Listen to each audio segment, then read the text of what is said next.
En juin dernier, Marc Lavoine se confiait en toute sincérité sur la maladie de sa mère, décédée à petit feu d'un chagrin d'amour, comme il l'expliquait dans son autobiographie intitulée L'homme qui ment.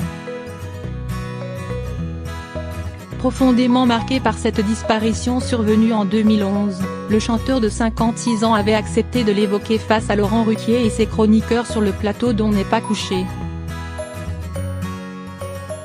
La maladie dont souffrait sa mère, appelée l'hypomanie, est selon lui un peu plus profonde que la mélancolie. C'est une mélancolie un peu plus haute que les autres, avait-il expliqué dans le talk-show diffusé sur France 2.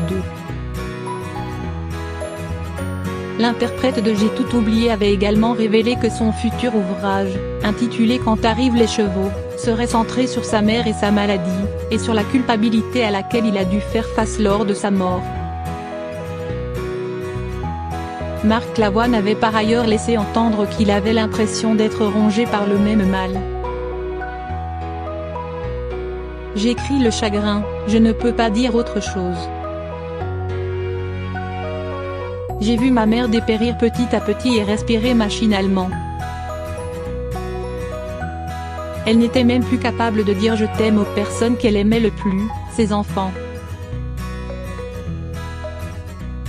Parfois j'ai l'impression d'être comme elle et d'attendre quelqu'un qui ne vient pas, avait-il affirmé pendant son passage dans l'émission.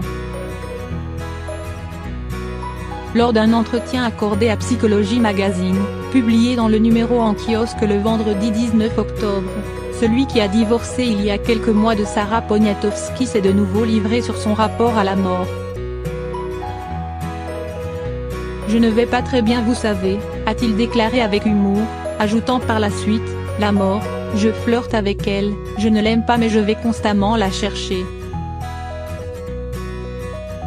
L'interprète d'Elle a les yeux revolver a par ailleurs expliqué qu'il se sentait responsable de ne pas avoir sauvé sa mère, quand elle était sur son lit, à la fin de sa vie.